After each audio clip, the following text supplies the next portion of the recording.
Tonight on the All Kinds of Weather forecast, the Florida Gator football team is clearly taking steps in the right direction. But there's one missing piece, an offensive coordinator. We'll break down why on this episode of the All Kinds of Weather forecast.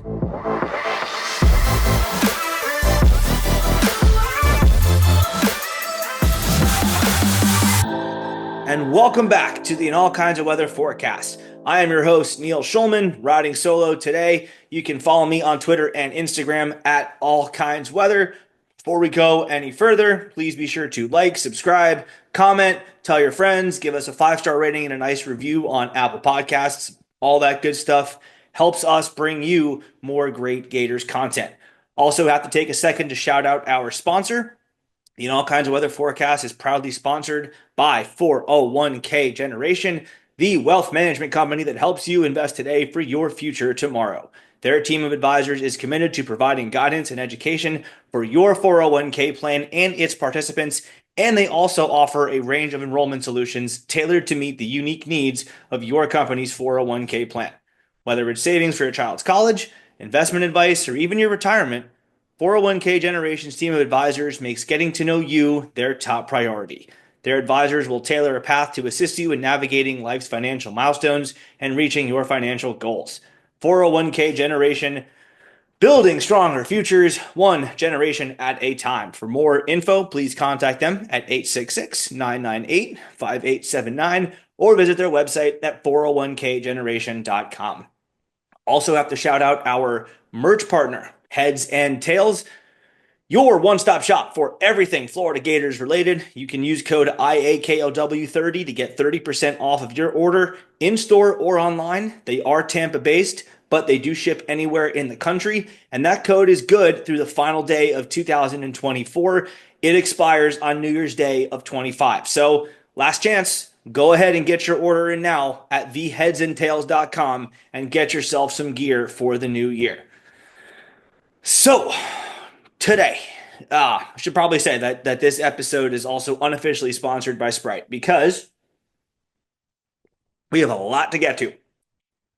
Today, we are talking about the overall health of the Florida Gator football program. It is very clearly and very obviously in a much better state right now than it was in a year ago. In fact, it's in a better spot right now than it was in a month and a half ago, as recently as the Texas game when Florida was clobbered 49-17 and left Billy Napier with a 15-19 overall record as the Gators head coach. And since then, Florida has won 4 games in a row. Billy Napier has improved his overall record at Florida from 15-19 to 19-19, exactly 500, which, okay, still not great, but if we're talking trajectory, it's very clearly headed in the right direction. And there is objectively reason for optimism in 2025 as well. I think even those Gator fans more pessimistic than me, if any of you out there believe that they exist, they feature this argument that, you know what, I think Napier is going to ruin DJ Lagway, but there's no doubt that he's an elite talent and there's elite talent around him. So I guess it's possible that if Napier just stays out of the way, then that elite talent could go and do some things. That's, again, speaking from the most pessimistic possible point of view. There's no debate that Lagway is a phenomenal talent. He is an elite deep ball thrower. When he's healthy, he can run.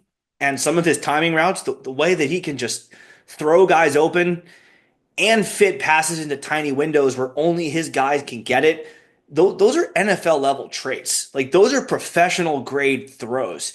And he's coming back for 2025, at least for one more year. You'd think he'll be back in 2026 as well.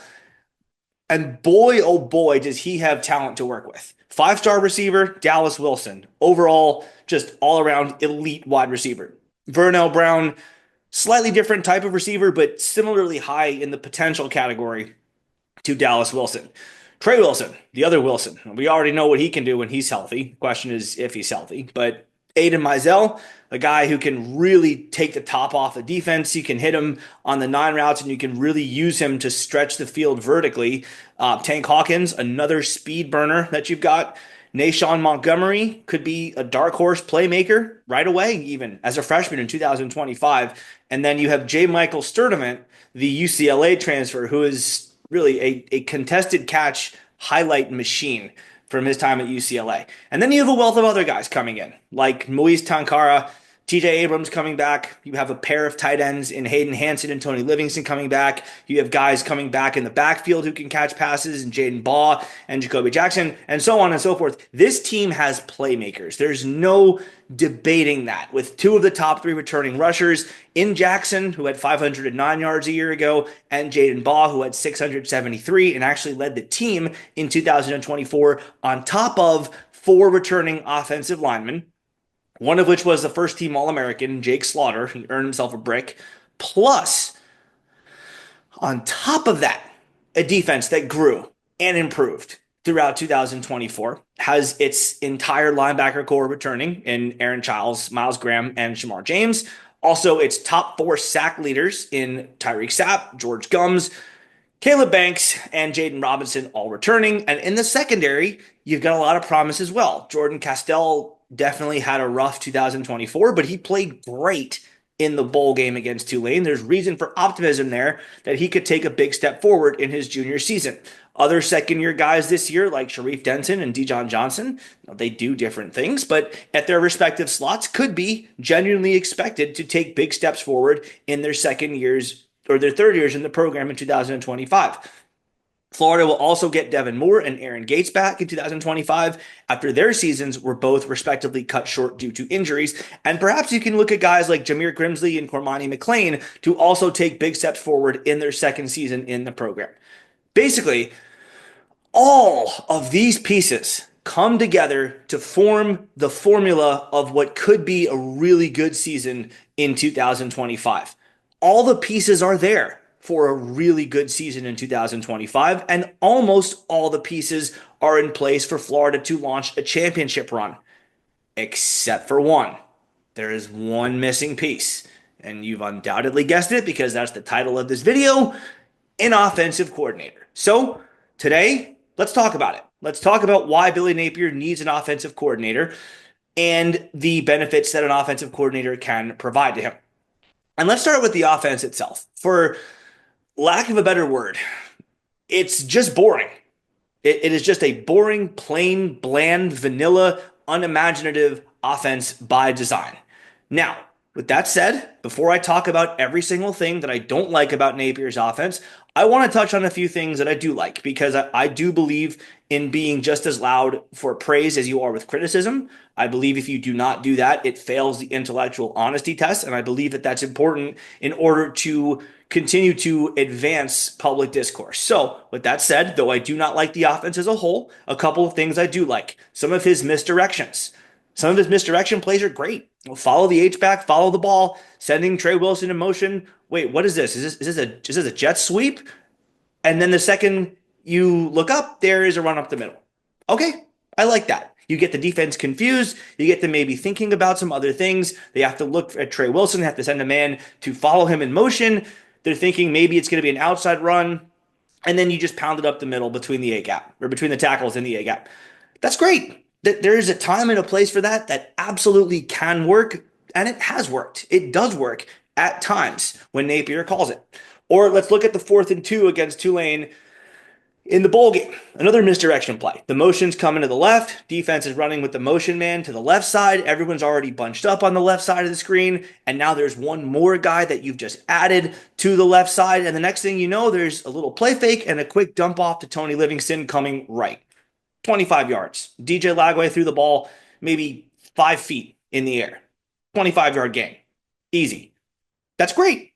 That's great. Stuff like that is great. And there is a time and a place for it, and it does work, and it can continue to be a piece of the Gators offense. But with that said, there are obvious limitations, there are obvious shortcomings, and there are just, frankly, there are obvious points of frustration that come with the Florida Gator offense. For one thing, it is just too predictable. It is way too easy for the defense to know exactly what is coming. Now, again, with the misdirection that I just mentioned, there are other concepts like that that I think can be staples of a Billy Napier offense. For example, he loves the fake flood concept, where you fake like you're going to flood one side of the field and you dump it off the other way, like the play to Tony Livingston I just mentioned. Where you flood one side of the field with a variety of receivers running different kinds of routes, some deep, some intermediate, some short. The QB only has to look at that one side of the field. He only has to read the one side of the field, keep his eyes trained in one direction, read the defense low to high. Hypothetically, the theory goes one of them is going to be open. That's the concept, at least. And then Billy Napier fakes it only to have a receiver or running back come the other way, and he's wide open for an easy toss or a pitch or a flare out or something. But the problem is that when you do something too much, you do it too many times, defenses are going to catch on. So, with that said, let's look at some of the other tendencies that Billy Napier has. There's that tendency. There's also what I call the X+2 limit routes. Basically, whatever yardage you have to get for the first down, however many yards you need, plus 2 yards, with one exception. That's the farthest route anybody runs. So it's 3rd and 7. Nobody runs a route more than 9 yards down the field. It's 4th and 2. Nobody runs more than 4 yards down the field. The one exception being there usually is one guy who's running a deep pattern to clear away some of the clutter in the short intermediate passing routes, basically like a fishing lure to try to kind of get some of the big fish away from the feeding area. You make the area in which you want to attack just that much freer. So that's the point of the clear out route. You have a guy running a go pattern or a deep post or something to get the safety out of there, so the box has one fewer defender in it. But everyone else is running these short and intermediate passing routes, and the deep guy is just meant to be a decoy, not really a route the QB is meant to throw to. Now, of course, as the game plays itself out, yes, of course, the quarterback will throw a deep ball or two, whether that's DJ Lagway now or Graham Mertz or Anthony Richardson or Levi Lewis at Louisiana. The quarterback in Napier's offense would occasionally throw that deep ball, but only occasionally. And I'm guessing this is what's going on in Napier's mind. I can't say for sure, but it seems to me as though in Napier's mind, the entire purpose of throwing one or two of these deep balls per game is to make defenses respect it just enough so that they have to stay out of the box so that he can run these short passing concepts or just run the ball. A lot of mesh concepts over the middle of the field between 5 and 10 yards, a lot of flood concepts to one side, which again can work because anything can work in isolation if you do it at the right time with the right personnel on the field, the right matchup. Sure, it can work, but also because the idea of trying to simplify things and not force an inexperienced QB to have to send his eyes darting all over the place, every which way over the field, and instead go through his progressions by looking in just one place is appealing. That does sound good. In theory, it makes sense because Richardson sat on the bench forever before Billy Napier played him, so he was raw, he was green, right? He was inexperienced, and Lagway was a true freshman this past year. So that, in theory, does make sense. But again, when all you do is run 3 or 4 concepts, primarily with 4th or 5th maybe sprinkled in once or twice a game, when all you do is run these mesh or flood concepts, or when you run some of these other formations we're going to get to in a second, defenses understand what's coming and they stuff it. And if you remember, Billy Napier, some of his previous coaching experience was under Dabo Swinney that Florida fans were so happy about when he first came. Well, we got a guy who used to work for both Dabo Swinney and Nick Saban. The problem is people sometimes tend to forget that Billy Napier was fired from his post as the offensive coordinator at Clemson in 2010 for running the exact same offense over and over and over again that he'd run in 2009 that worked to a degree, but by the end of the year, teams clearly caught up with. No adjustments, no tweaks, nothing really new in 2010. Here, I'm going to quote an article from Bleacher Report's Colby Lanham on January 2nd, 2011 from, it was Bleacher Report. Here's the quote. His lack of success, talking about Napier, his lack of success in 2010 was due to his predictability on offense. The play calling was conservative, and his offenses failed to develop any kind of identity at any point during the season, even when Andre Ellington was healthy. His tendencies were easy to read, as noted in the Boston College game, in which this Colby Lanham person interviewed a couple of scouts talking about the Boston College game. The players, back to the quote now, the players and personnel knew if the play was under center, it was a run. If it was in the shotgun, it was a pass. Those tendencies, coupled with conservative play calling, equaled the dismal, below average offense that would end up with a losing record of 6-7. Does that sound familiar? Because it should. Because Napier's tendencies, while they have evolved somewhat since 2010, are still very, very predictable. Not only are they predictable, they're also very detectable from the formations Florida lines up in. So not only can you kind of have an inkling it's coming before you even step on the field, once you see what Florida's lining up in, you can have an even greater idea of what's coming. So they're very predictable, they're very detectable, and they're very, very conservative. And that does a disservice to his spectacular quarterback that he went out and got from Willis, Texas. Or should I say quarterbacks, plural, because for whatever else you want to say about his predecessor, Napier inherited a top 5 NFL draft pick at Florida from Dan Mullen. And if you don't want to listen to me ramble on about how Napier ruined Anthony Richardson, that's fair enough. Do then, however, please listen to Matt Hayes of Saturday Down South, who did a deep dive article on this back in April of 2023 about the disconnect between the Florida Gator coaching staff and Anthony Richardson's absolutely insane NFL combine statistics. In that article, he quoted various NFL scouts as saying, I don't know how you can't ask that at this point in regards to why Richardson was not developed better at Florida, and had another scout tell him, quote, the environment, the system, the talent around him, and the development all work together to create the disparity between his on-field results at Florida and his combine results. Obviously, the talent around him is not really Napier's fault. I mean, he did, if anything, Napier helped that bullet point by bringing in guys like Trevor Etienne and Ricky Pearsall and Arlis Boardingham. But what about the others? The system and the development. That's Napier. The environment is not. But 2 of those 4 bullet points are squarely on Napier's head. Now, having said that, Richardson is out the door. I love watching him play with the Colts. I'm a Giants fan, but I'll forever be an Anthony Richardson fan for as long as he plays. But I have been told by some of my viewers that I beat dead horses too much. So fair enough. Let's move forward. Here on this day, the Florida roster features another rare talent in DJ Lagway, who is, as I mentioned earlier, a phenomenal deep ball thrower. Really, one of the few weaknesses in his game is that he sometimes tries too hard to make special plays happen and doesn't always want to hit his check down. He just likes to throw the deep ball. He likes to watch his receivers just stand there and win their one-on-one battles, beat the man press, either inside or outside release. I don't think he cares which one it is as long as it frees him up. Just watch them go to work, or watch his receivers just puncture these holes in his own defense 25 to 30 yards down the field, and then just let it go. Just unleash a rocket. That's what he likes to do. That's his skill set. Should he do that on every single play? Obviously not. You shouldn't do any one thing every single play. But that should be a feature of this offense as opposed to just a cameo appearance that it makes every once or twice a game.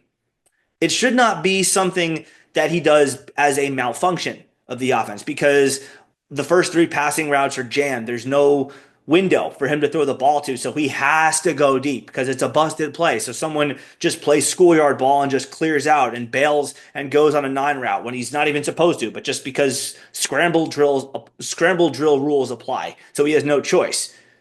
Now, that's not quite that black and white. Like I said, there are a couple of deep passes that Lagway throws per game because he is supposed to, not because he's improvising, but because he is looking at a guy running a deep pattern. But it is so rare, and those plays are so few and far between, that it really feels like there's just a lot of untapped potential here that's not being mined by DJ Lagway. On the contrary, Billy Napier loves to use 12 personnel. That's 1 running back and 2 tight ends. A lot of his passing plays are out of 12 personnel. If it's 4th and goal from the 4, sure, go ahead. You want to run a play action out of 12 personnel 4 and 5 times a game? so that the defense can't assume a run is coming every single time you go 12 personnel. Okay, fair enough. But it seems like even when Napier does call a passing play out of 12 personnel, or the pistol for that matter, it's still the X+2 rule. One of the concepts that Napier seems married to that I cannot understand for the life of me is that he seems to have an allergy to ever trying to gain more than a yard or two more than is needed for the first down or the end zone. Obviously, that one makes sense. But if you notice, with the exception of the FSU game and the throw to Elijah Badger against Ole Miss, a lot of the plays close to the red zone or close to the end zone were all called to the front of the end zone or short of the goal line, with the intention being guys then catch the ball and run it in. Elijah Badger catching the fade against Ole Miss. There were two throws against FSU to the backs of the end zone, one of which was caught by Marcus Burke, the other of which was overthrown. But a lot of the other throws are always to the very front of the end zone, asking guys to catch the ball and then keep going, using the momentum to get into the end zone. That's one thing when it's in the end zone. It's another thing when you're facing a 3rd and 3 from your own 20-yard line. Well, here's a novel idea. Sometimes try to get 30 yards on 3rd and 3. Sometimes when it's 2nd and 2, especially when it's 2nd and 2, you should not be trying to get 2 yards. You should try to get 42 yards. Because otherwise, if you only try to get X+2 number of yards, defenses are going to know that they have that much less of the field that they have to defend, which means there's that much less square footage, there's less terrain that each defender has to be responsible for, there's less work for each defender to have to do, and there's more chance of them clogging up the lane where the play was supposed to go. And look, I run in all kinds of weather as a hobby. This is not my full-time job. I do marketing and sales for my full-time job. This pays me a few $1,000s a year. If I know all this, you better believe that defensive coordinators who get paid hundreds of thousands, if not millions of dollars per year, whose only job it is to know this stuff, you better believe that they know this too. So, again, with that said, sometimes you got to try to get a lot more than just the X+2 when it's 3rd and short or 2nd and medium even. Now, is there more risk involved? Yes, there is. Is there a higher degree of difficulty involved to try to get 30 yards as opposed to 3? Sure. But all the great offenses in college football manage to do it because it's worth that risk and that added degree of difficulty in exchange for keeping the defense on its toes. And when you really have the elite athletes like Florida's about to have with Dallas Wilson and Trey Wilson healthy and Aiden Mizell and Tank Hawkins, that risk is minimized. And that degree of difficulty is diminished because there's always the chance that, even if Lagway makes a bad throw, if it's outside the catch radius, or so you think, a ridiculously talented guy like a Dallas Wilson can bail you out by jumping up over a defender and just snatching it out of thin air, making one of those highlight reel plays and just out-athleting his opponent and earning himself a spot on SportsCenter's top 10. Another issue I have with this offense is that Napier also loves to play in close quarters. My high school coach called this playing in a bathroom stall. Other people more commonly call it playing in a telephone booth, where, again, you bunch everyone tight together, and more often than not, you run the ball out of it right up the middle, or at least in between the tackles, and you don't bounce it outside. Is there a time and place for this? Sure. Again, 3rd and goal from the 2, a couple times a game, knock yourself out. Trust your offensive line and tight ends and say, look, this is why I recruited you. Make a hole magically appear and let our running back just walk through it. But again, it's the frequency with which Napier does this. 3rd and 11 against Georgia, for example, in the first half with Lagway is probably not the time and place for it. And it's not just the passing plays that more often than not seem doomed to fail. Even some of the running plays, which I think are some of the better play designs that Napier comes up with, even they're too predictable. Now, again, that's not every single time. sometimes plays work, even when they are predictable, because Florida has better athletes. Like we saw that happen a lot against Mississippi State and Kentucky and Central Florida. But you know what? When you do any one thing too many times, it's just it creates so many problems and completely stalls the offense for the same reason I just mentioned a few minutes ago, which is that teams know it's coming and they stack it up and they stop it. Now, even some of the good designs, like the design where Austin Barber, for example, who's typically the left tackle, lines up at right tackle, and you have Najee Harris lining up at the left tackle slot. He pulls to the right to open up a lane for the running back, whether it was Montrell Johnson or Jaden Baugh or Jacoby Jackson. The right side of the line is the weaker side. We all knew this coming into the season. So Napier just schemed around it and created a running play off the right side of the line that works, forcing the defense to have to come and respect it. And that's great because we saw Florida do that. Like I said, against Kentucky, against Central Florida, against Mississippi State, and even against FSU. And it worked, but it won't against the better teams enough times to win the game. It could work once or twice against the Georgia. You could have guys win their one-on-ones against Georgia or Texas or Alabama, but it won't work enough times for you to consistently move the ball on enough drives to win the game. And let's go back to the Tennessee game now. The now infamous Tennessee game, the worst called game I think I've ever seen in my life. And we're going to skip the low-hanging fruit. We're not even going to talk about the 4th-and-1 jet sweep or using Mertz on a QB sneak instead of your miniature tank you have in Lagway, or the two-point conversion that wasn't, or any of the other terrible play calls that we've already beaten to death. Let's go to one that isn't being talked about as much. First quarter, 4 minutes, 3 seconds to go in the game. It's 3rd-and-1. Why is Florida in the pistol? Why? Why? Why is the QB in shotgun? He's 4 yards behind the line of scrimmage on a 3rd-and-1. And the running back is another 3 yards behind the quarterback, who again, himself is 4 yards behind the line of scrimmage. The guy who is going to get the football and try to gain 1 yard is starting the play 7 yards behind the line of scrimmage. You are making the running back have to run 8 yards forward, not even counting any zigzagging or cutbacks he has to make. You're making him have to run 8 yards up and down, north and south, just to get one. I mean, first of all, that's a bad play call. 3rd-and-1 should be a QB sneak more often than not, especially when you have, again, a guy like DJ Lagway. If you're going to run it with a running back, it should be out of just a very simple formation where the QB is under center. Maybe you can even use I think Will Muschamp called it the God's play, where you had other offensive linemen line up in the tight end spot. So you had like 7 offensive linemen on particular plays. They wouldn't ever be the roles of tight ends, but they lined up as them. So you had 7 true linemen blocking for 1 running back. I believe he called it God's play. I'm ad-libbing this little analogy here, so you can look me up, or you can look this up and tell me if I'm right or wrong. I believe it was called God's play.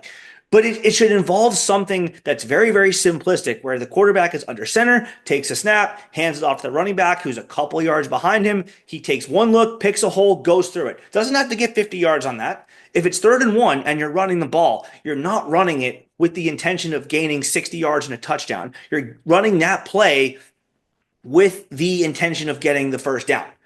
Now, that becomes a question of, should you run that play very often? Should you be running the ball all the time on 3rd-and-1? No, we've talked about that before as well. But if you're going to be trying to only get 1 yard, you can't make it so overly complicated and put so much work on these guys' plates to have to get 1 yard that it gets blown up. The one against Tennessee that I'm referencing right here got blown up. Jaden Baugh got stuffed for a 4 or 5 yard loss. But that's not even the point here. The main point is that Billy Napier loves the pistol, right? He loves the pistol offense, and it can be effective. In theory, it can be effective at Florida because it gives blockers more time to create holes, and it gives the running backs more time to choose which hole they go through, to see the hole and then select where they're going to go through. So basic physics says that when you see a hole open up, it's better and more advantageous for you to try to break through those holes while you're already running full speed, which is accomplished by starting farther back behind the line than it is for you to just take the ball and take one cut and stop on a dime, which is what happens when the QB lines up under center. The specific pistol I'm talking about here, obviously, with the quarterback in shotgun and the running back behind him. Not every single pistol look is like that, but the one that Florida runs is almost guaranteeing that a run is coming. Not every single time, but again, we're talking tendencies, we're talking generalities. The general thesis is when Florida lines up in pistol, a run is probably coming. They can run play action out of it. Every now and then they will. But again, go back to the predictability piece of the show for more on that. And if you do go play action out of it, if Florida, I should say, does go play action out of it, it gives the defense more time to recognize it and react. But it doesn't need to be that way. Teams do successfully throw for a lot of yards out of the pistol. It can be done. Look at the NFL. Miami Dolphins and Atlanta Falcons do it. Not to the point where they're Super Bowl contenders, but they do it to a respectable level of success. But here's where we go back again to the limitations of the Napier passing offense. If you were Chris Alt with that 2010 Nevada Wolfpack offense with Colin Kaepernick and transplant them into Gainesville and swap in a few All-American offensive linemen like Florida has, sure, go ahead, run the pistol look. But with the plays that I've seen with Florida running out of 12 personnel in the pistol, with the passing plays I've seen Florida run out of pistol more generally, I think you're selling DJ Lagway short. With a guy like Graham Mertz, I think that works, and it did. Mertz's problem was that he didn't really have a deep ball in his toolkit, so he'd lock on his receivers too often and not really look anywhere else. But you know what? He'd play it safe. He'd protect the football. He'd not force throws. And for the most part, he was very accurate. And when you have that as your quarterback, great. Run your X+2 pistol offense with him all you want. And Billy Napier did. And more often than not, it was successful. He would hit his short and intermediate passes. He would not throw interceptions. He would not fumble for the most part. He would make one or two big plays a game with his feet, and the offense would move the ball just fine. And here is where we get, excuse me, here is where we get to the main thesis of the show. You can win championships with that. People are going to point to Alabama in the early Saban dynasty. Well, yeah, you're right. They did. I know that's the comparison everyone wants to make because that's the only comparison they have to make, but it's true. Alabama did win national championships multiple times with Nick Saban and a rather bland offense. However, there are 4 different pieces of critical context that need to be applied here.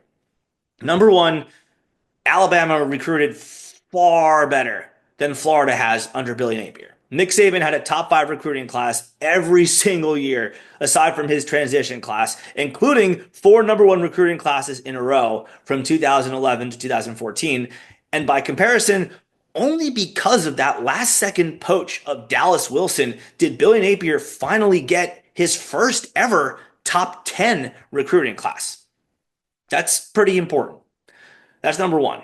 Number 2, and related to that, Alabama's defense was an absolute machine that operated at a championship level throughout Nick Saban's entire tenure. Florida's defense, to be very fair, certainly does seem to have turned a corner. And it should be even better in 2025 if returning personnel and returning production means anything to you. But in terms of Florida's defense getting to that level, to being what Alabama was with guys like Dante Hightower patrolling the middle level, I'm going to need to see it to believe it.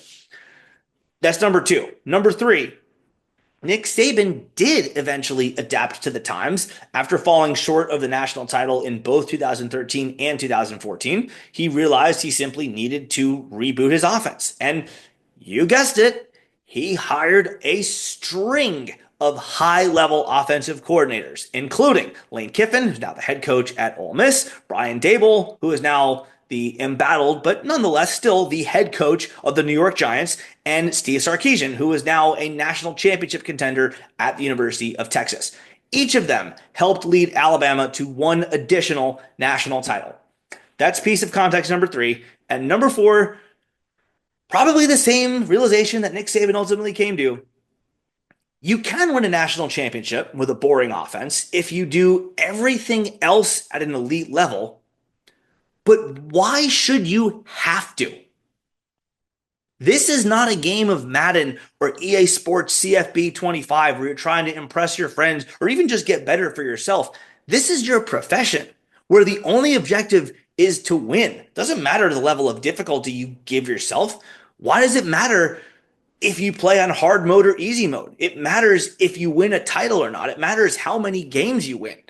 So why would you play on hard mode when you can play on easy mode?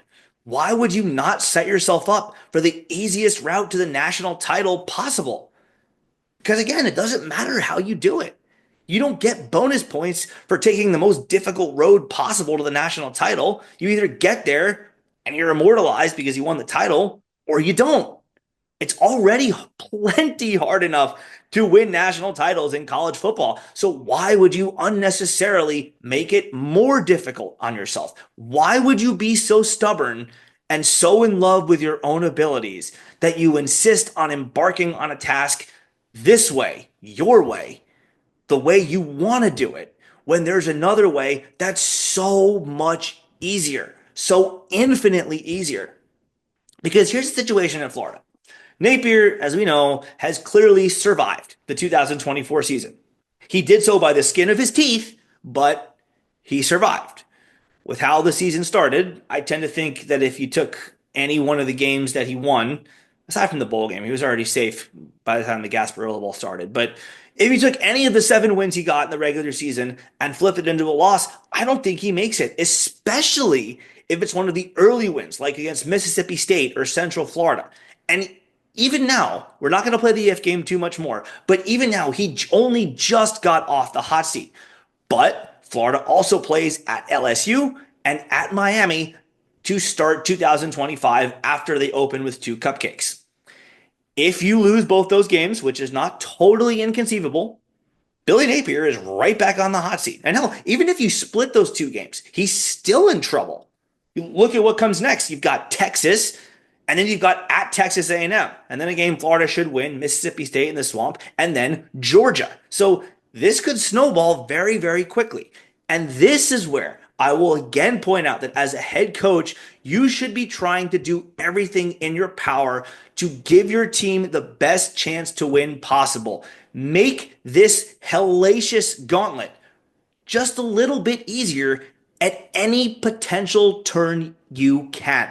Because again, those games are hard enough as they are. LSU has more talent than you. Texas has more talent than you. Texas A&M has more talent than you, and Georgia has way more talent than you. You went 1-3 against those 4 teams last year. You can't do that again. 1-3 against them again this year is not going to cut it because you still have to go to Ole Miss, and then Tennessee, is going to be hungry for their first win in Gainesville since George Bush was president. And oh yeah, you don't know what FSU is going to be. They could be a national title contender again. I don't think it's likely, but they fell off that quickly. They could be a 9-3, 8-4 type team that gives you all you can handle in the swamp again.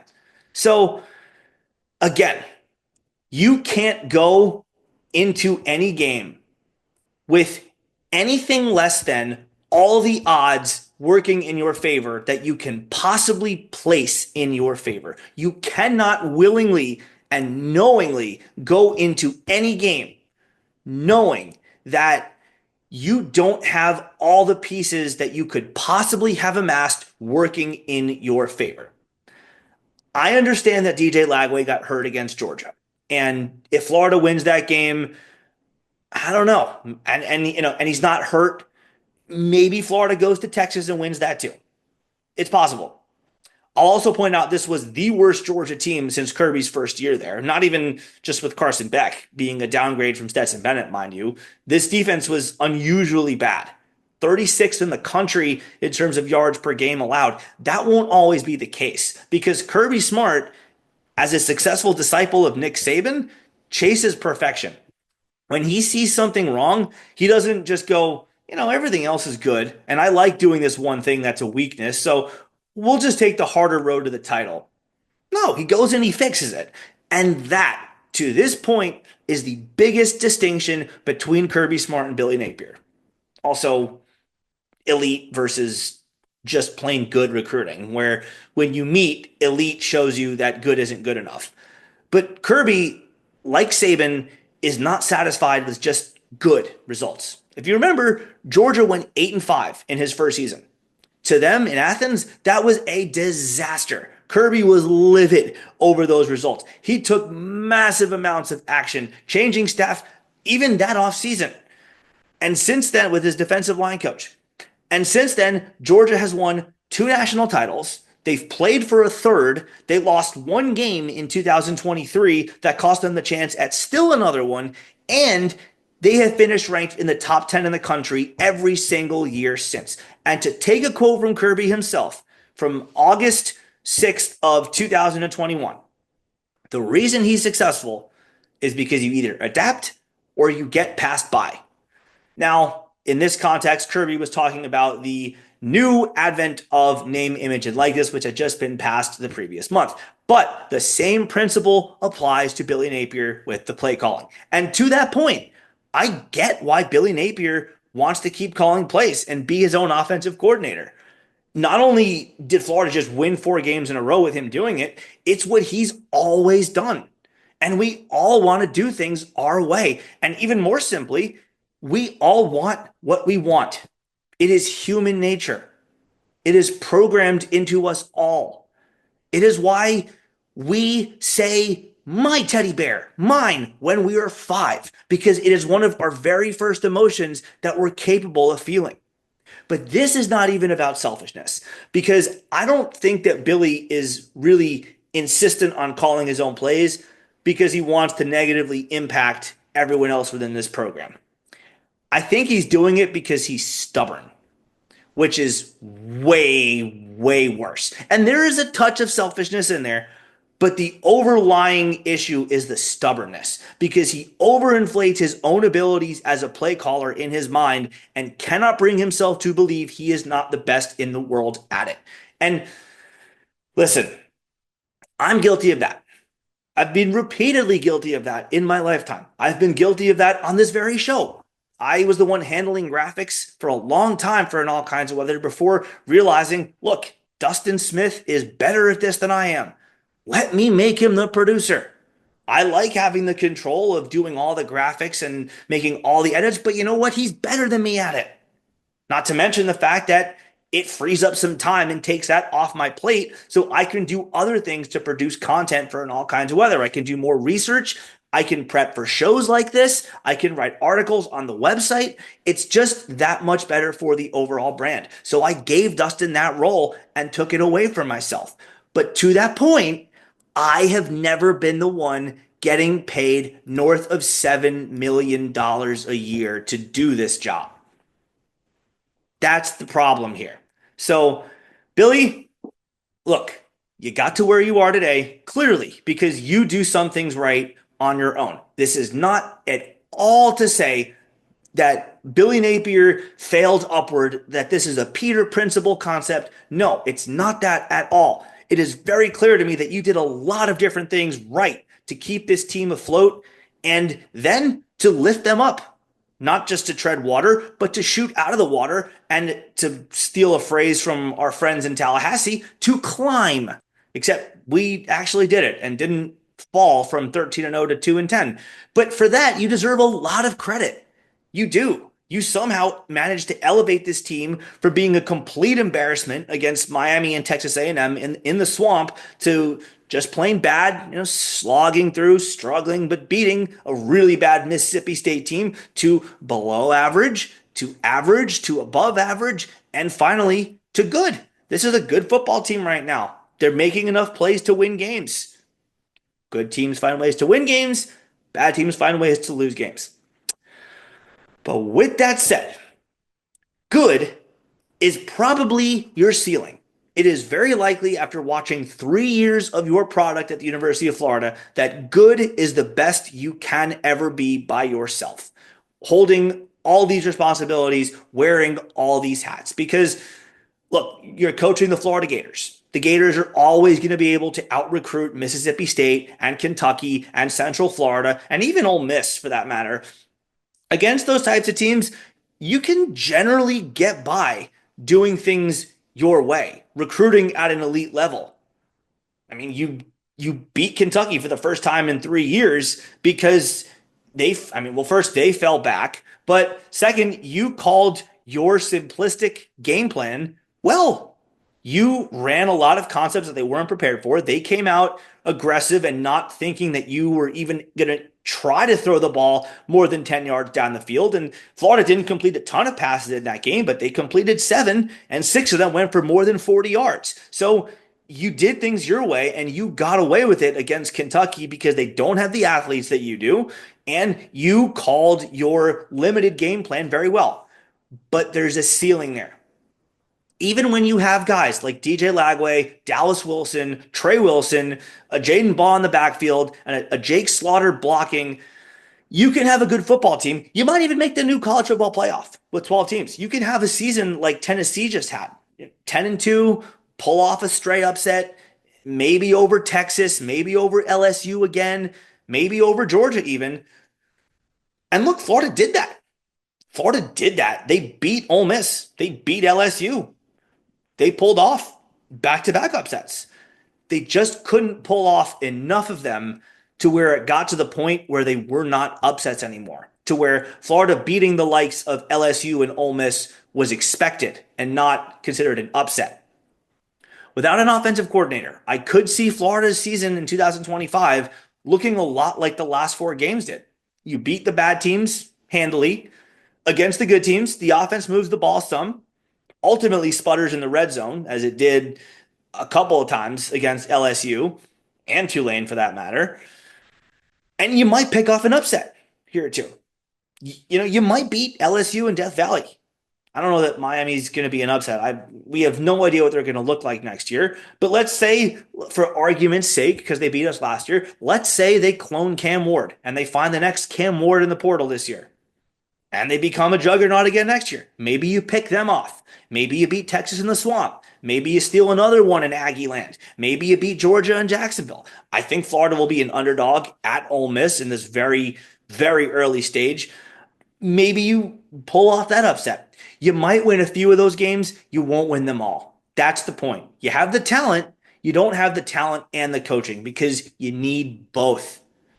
You need to have both of those to be able to pull off these types of wins consistently, which is what happened to Tennessee, who is honestly probably the exact inverse. They have a very nice offensive system. They have a top-notch X's and O's coach in Josh Heupel, but they only have average Jimmies and Joes. Nico Iamaleava has okay receivers. He doesn't have a Dallas Wilson. He does not have a Trey Wilson, for that matter. He does not have an Aiden Mizell even on his team. And then when Tennessee faced an absolute machine in Ohio State, they got smoked. They beat Alabama, which was great. They won that big game, could not replicate it against Georgia, could not replicate it against Ohio State. They beat Alabama the hard way. They overcame the odds that were tilted against them. They pulled an upset. They could not pull off a chain of them. They could not make wins like that become their norm, become their pattern, become their habits, become what they were used to because they did not have all the pieces in place to do so. Without hiring an offensive coordinator, that is Florida's ceiling. They will pull off upsets like that. Beating LSU and Ole Miss back to back was great. I was in the swamp for both of them. Fantastic experiences, a lot of fun. You felt good about them. But there's that dreaded feeling deep inside that's going to persist where you just know that not everything is working to the best of its ability. You feel great in the moment. Those wins were fantastic. They made for very enjoyable nights. But you know that the ultimate ceiling is not capable of being reached because the bigger picture just doesn't align with what the Gator standard should be, and that is winning national championships. We saw Tennessee's season ultimately end because they could not use the area that they were good at, coaching, that I should say that they were elite at, coaching, to overcompensate for their area of relative weakness, which was their natural talent abilities, which they have some, but compared to Ohio State, it's a weakness. Just as Florida will not be able to run the same 12 personnel look out of the pistol with just mesh and flood concepts, can't ride that to a national championship before somebody with both better athletes and better coaching steps up and ends their season. So we'll end the show like this. Billy, I respect you for getting this team to where it is. I was premature to call for your firing. It is very, very clear to me that you have this ability to wring the best, that's ring with a W, to wring the best out of your players possible. But I'm going to ask you, what do you want here? Do you want to keep doing things your way and have a very good football team? Or do you want to win a national championship at Florida? That's up to you to decide. I can't decide that for you. I'm just a fan, right? And look, I realize I'm all too familiar with the idea, with the fact that there are people out there who always go, well, Billy Napier is the coach and you're not, so let him work. Let him run the team as he sees fit. And they will probably do so again after this show. And to those people, let me just say, I'm not going to argue with you. You're right. You are absolutely correct. Never mind the fact that we saw our prior coach get fired because of his stubbornness. The fact of the matter is that I am not the coach and Billy Napier is. But having said that, having said all of that, I sure would hate to be the guy who leaves behind a legacy at Florida of coaching both Anthony Richardson and DJ Lagway and having absolutely nothing to show for it. That's our show. We'll do another show soon detailing who I think the offensive coordinator should be. I realize I just spent all this time talking about how badly Billy needs one, so it's only right if I then go and come up with the answers to the problem that I just talked about nonstop for the better part of the last hour. But until then, y'all be sure to like, subscribe, hit that button right down below. It's free to do so. Helps us bring you guys all the more great content. If you're listening on Apple Podcasts, please be sure to give us a 5-star review, 5-star rating, and a nice review, I should say. Tell your friends, do all that good stuff that helps us and helps you in return get more great content. So until next time, y'all, go Gators. In all kinds of weather, we will all stick together for Florida. Billy, I respect you for all that I just said, ripping your offensive system. I respect you as a CEO. I just want you to take us all the way and not just stop because you took us part of the way.